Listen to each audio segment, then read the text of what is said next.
थोड़े ही दिनों में महाराष्ट्र के साथ पूरे देश भर में बकरी ईद मनाई जाएगी। बट हर साल से थोड़ा अलग इस साल पॉलिटिकल टेंशन या अटेंशन खास करके इस त्यौहार की तरफ थोड़ा ज़्यादा दिखाई दे रहा है। उसी के बारे में बातचीत करने के लिए मेरे साथ एमआईएम के वरिष्ठ नेता वारिस पठान साहब हैं। बरसों से मुंबई में खास करके बकरी ईद मनाई जाती है, बट ये पॉलिटिकल टॉपिक पहली बार बना है, ऐसा आपको लग रहा है? देखिए, बरसों से मुसलमान बकरीद बनाते आ रहे हैं। कायदे कानून का, सरकार की बनाई हुई गाइडलाइंस का पूरी तरह फॉलो करते हुए मुसलमान ईद बनाता आ रहा है। इस संविधान ने सबको अधिकार दिया, article 25 right to practice religion का, सब बना थे। मगर सरकार को बकरी ईद के पहले ही इस तरह की बातें सूझती है। मुझे बताओ ना, ये जो बोलते हैं गाय की मत करो, कौन कर रहा है गाय की? कोई नहीं कर रहा। जो इलीगल है इलीगल है, जो बैंड है बैंड है। हमारे काफ़ी मौलानाओं ने, काफ़ी हमारे स्कॉलर्स ने, मुस्लिम नेताओं ने तक कह दिया, मैं भी बोल रहा हूँ कि ये इशू है तो आप गाय को राष्ट्र पशु घोषित कर दो। बीजेपी को किसने रोका है? एक बार घोषित कर दो तो क्या होगा? ना बिकेगा, ना कटेगा, ना स्लॉटर होएगा, ना कोई खाएगा, ना बेचारा कोई गरीब मुसलमान का मॉब लिंचिंग हो जाएगा। गाय ये कथाकथित गौ रक्षक गुंडागिरी करके मार डालते, मॉब लिंचिंग करके, वो भी बंद हो जाएगा। तमाम चीज़ का निपटारा हो जाएगा। और गोवा में क्या करेंगे? गोवा में गाय जमी। गोवा के मिनिस्टर ने तो कहा था अगर कम पड़ जाएगा गोश्त तो इंपोर्ट करेंगे। सब जगह लगा दो ना। और यकीन मानो आंकड़े, स्लॉटर हाउसेस मैक्सिमम जो है, बड़े बड़े जो एक्सपोर्टर है, अल कबीर वगैरह, सबके ओनर कौन है? नॉन मुस्लिम, बीजेपी से कनेक्शन वाले। बीजेपी को फंडिंग भी जाता है इलेक्शन में। बंद कर दो, उनका भी सबका कार्यक्रम बंद हो जाएगा। बात नंबर 2, आपने पेटा वगैरह की बात की, जो ऑब्जेक्शन अभी ले रहे हैं, जो उनको बकरीद के पहले सब याद आ गया। मैकडोनल्ड, बर्गर की, KFC कितने टनों के हिसाब से काट रहे हैं, बेच रहे, खा रहे लोग, उनके ऊपर क्यों नहीं बोलते? वो मुसलमान की बकरीद पे क्यों याद आ जाता है? दूसरा आंकड़ा सुनो आप, पेटा इंडिया को जवाब। इंडिया ने 2024-25 में 11,05,81,000 kilogram of sheep and goat meat पूरे वर्ल्ड में एक्सपोर्ट किया है। कहाँ कहाँ एक्सपोर्ट किया है? United Arab Emirates, Qatar, Kuwait, Bahrain, Oman. और सुनो आगे, 1.25 बिलियन किलोग्राम, कितना? 1.25 billion kilogram of carabeef export किया है 2024-25 में। कहाँ एक्सपोर्ट किया है? Vietnam, Egypt, Malaysia, Iraq, Saudi Arabia. और कौन से राज्यों से जा रहा है? वो भी नाम सुन लो।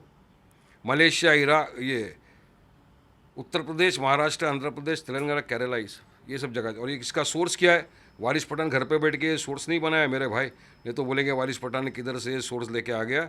ये इसका पूरा आप सोर्स देख लीजिए। ये यहाँ का सोर्स भी मैं आपको दिखा देता हूँ। ये सोर्स है, पूरा जेन्युइन DIDC का सोर्स है। तो ये आंकड़े दिखा रहे हैं, उसके बावजूद आपको सिर्फ एक ही चीज़ लगता है, मुसलमानों को बदनाम करना। तो ये मैं समझता हूँ गलत है। ये त्यौहार का टाइम है, और उलेमा और मौलाना तो वो भी कर रहे, बयान भी दे रहे हैं कि भाई ठीक है, सबको गाइडलाइंस फॉलो करके करना चाहिए। वारिस भाई, जब हम सुबह देवनार के कत्ल खाने में गए तो पता चला कि पिछले साल के मुताबिक इस साल बकरियों की जो अवेलेबिलिटी है वो कम हो गई है, और लोगों की जो बाइंग कैपेसिटी है उस पर भी काफ़ी जोर का फटका पड़ा है। पिछले साल एक दिन में जहां 2 लाख के करीब बकरे बेचे जाते थे, इस साल 1 लाख से अधिक भी बकरे खरीदने की कैपेसिटी लोगों के बीच में नहीं है। क्या ये इकोनॉमिक कंडीशन का एक रिफ्लेक्शन है भारत का? देखिए, बात तो सही है। कल ही मैं गया था देवनार बकरा मंडी, हम वहाँ GM से मिले, जो वरिष्ठ वहाँ के अधिकारी थे उनसे हमारी मुलाकात हुई, सबसे बात हुई, और देखा हमने भी कि हाँ, कुछ जानवर आ रहे हैं, वो कम आए हैं, लोग खरीदारी जो है कम खरीद रहे, क्योंकि आर्थिक स्थिति भी प्रॉपर नहीं है। देखिए ना क्या राज्य में हो गया मोदी के, आज 1 महीने में 4 मरतबा पेट्रोल डीजल का भाव बढ़ गया। क्या जवाब देंगे? सरकार के पास जाओ। सरकार ध्यान भटकाने के लिए हर काम कर रही है। नीट की आज ही एक स्टूडेंट ने आत्महत्या कर ली, हमने अभी पढ़ा उसको। पहले भी स्टूडेंट आत्महत्या कर चुके हैं। मैं बोलूँगा ये आत्महत्या नहीं, कोल्ड ब्लडेड मर्डर है। सरकार की लापरवाही की वजह से नीट का ये हुआ सब, और 23 लाख बच्चों का भविष्य अंधकार में चला गया। आज सरकार से लोग सवाल करते हैं, मोदी जी ने बोला 1 साल सोना मत खरीदो, इंटरनेशनल ट्रिप मत मारो, डेस्टिनेशन वेडिंग मत करो, फ्यूल पे ध्यान दो, ज़्यादा मत यूज़ करो। खुद चले गए 5 राज्य की सैर करने, वहाँ मेलोडी खा रहे हैं, मेलोडी की एडवर्टाइजमेंट कर रहे हैं, मेलोडी खाओ खुश हो जाओ। हाँ, ये तमाम चीज़ों से पब्लिक का ध्यान भटका दिया। आज एक आम नागरिक की क्या हालत है हमको समझ में आ रहा है। तो कहाँ से बेचारा इतना बकरा खरीदेगा, कहाँ से लाएगा पैसा खरीदने के लिए? तो ये वजह है, लेकिन अभी भी 3 दिन बाकी है, देखते हैं आगे क्या होता है। देवनार से हमारी कांटेक्ट चालू है। और आखिर में ऐसा भी कहा जा रहा है कि क्या बकरी ईद को हम वर्चुअल तरीके से सेलिब्रेट कर सकते हैं? काफ़ी पॉलिटिकल नेता है जो ऐसा पूछ रहे हैं। देखिए, इस्लाम में वर्चुअल नाम का कोई चीज़ ही नहीं है यार। इस्लाम में इतने बरसों से हम कुर्बानी करते आ रहे हैं, फिर क्या सारे त्यौहार वर्चुअल ही करेंगे? बताओ मेरे को। क्या होली भी वर्चुअल करेंगे, दिवाली भी वर्चुअल करेंगे, और जितने फेस्टिवल है हमारे हिंदू भाई वर्चुअल करेंगे क्या? सब कंप्यूटर पे इंटरनेट पे करेंगे क्या? ये नहीं होता। ये जो बोलते हैं इनका यहाँ पे खाली है दिमाग, खाली है। इनको खाली एक काम दिया है, जाओ नफरत फैलाओ मुसलमानों के खिलाफ, ध्यान भटकाओ ये तमाम मुद्दों से, वरना मुद्दों का जवाब तो है नहीं अपने पास, इसलिए अब तुम ये मुद्दे लेके आ जाओ। अरे इनके ये फरमान जारी कर देने से क्या पेट्रोल डीजल का भाव कम हो गया? हाँ, क्या जो नीट का पेपर में जो बच्चे इतने परेशान थे उनकी परेशानी ख़त्म हो गई क्या? देश की आर्थिक स्थिति सुधर गई क्या?